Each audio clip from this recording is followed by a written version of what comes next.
lot of talk going back and forth, talk between our friends on the Texas and on the New Jersey about who the fastest battleship was underway in 2024. Well, I got news for you, boys.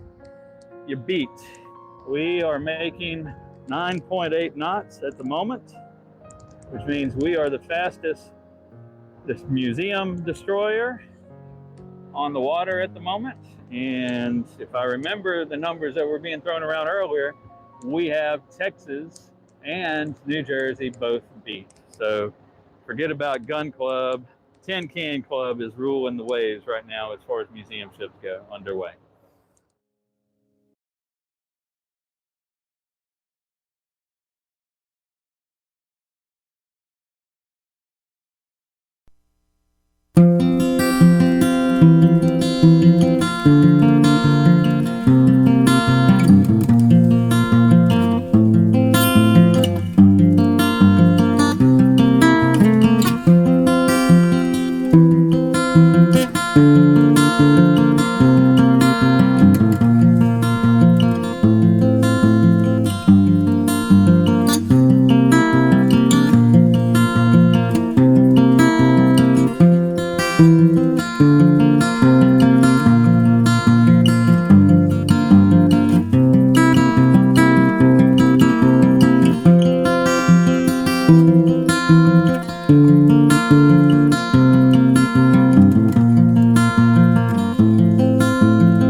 So end of day number 2, we're getting close to sunset.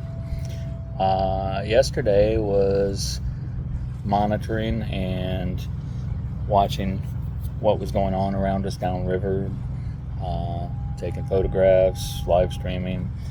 Today has been just the opposite. We're passing through an area where there's a lot of oil rigs. You're probably hearing some beeping going on in the background, and that's the rigs.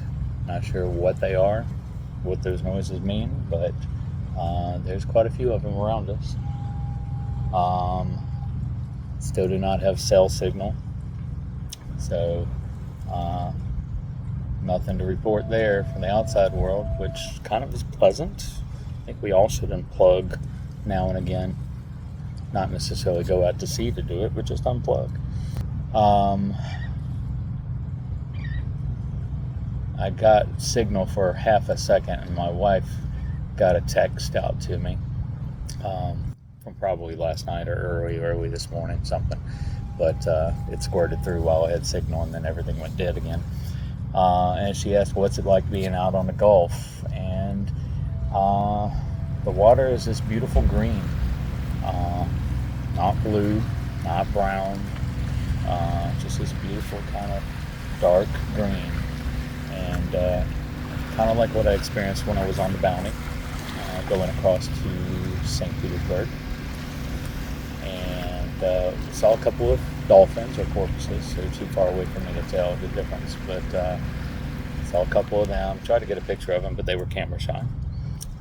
We've had a couple of different birds. I've gotten some videos of them hitchhiking. One was hitchhiking on the fantail here with me, and the other, by the way, this is Mount 55 behind me. The other was sitting on the tow line between the ship and the tug, and really good balance too. It was fun to watch him. Little black bird. I don't know what type he is. I'm not versed on seabirds, but he could crane his neck like a giraffe. It was surreal watching his neck crane up. It's like, how are you not breaking vertebrae? Sunset is coming soon. Going to be looking for the green flash. I saw it when I was on Bounty. It is not a myth. I don't care what people say on the internet. The green flash exists. I saw it. Going to see if I can see it again. Maybe capture it on film this time. Back when I saw it on Bounty, all I saw was just this green flash, and it was over, and it was too fast for a shutter camera for me to catch. At least my shutter cameras. I'm not a camera person, so I don't have top of the line cameras. The ship is doing well. All is well on the KIDD front. The rolling, we are doing a little bit of rolling, not as bad as this morning, but the guys all have talked about they would hate to be, with just 2-foot waves right now, or this morning, 2-foot waves this morning, and the degree of roll she was taking. Their comment was, I would hate to be in rough seas with this sucker, because of course destroyers, tin cans are known for taking water across the bow and rolling at severe angles. We have an oral history from Korea, from the chief engineer or assistant engineer, I forget what his title was, from the Korean War. He's stuck in midships passage, and he was watching the clinometer in there, which I've got a video of showing our rolls. But he was watching the clinometer and knew the degrees at which it was the point of no return, and the clinometer bubble was going over and hitting that and holding there for what seemed like, he said, hours, and then it would slowly go back up and then speed up and go the other way. And they did that for hours on end in the middle of Typhoon Marge in, I want to say, 1951. Thankfully, none of that's going on right now. It's nice, cool, calm weather in the Gulf. Nice cool breeze right now. It was warmer earlier. That's my little diary for today.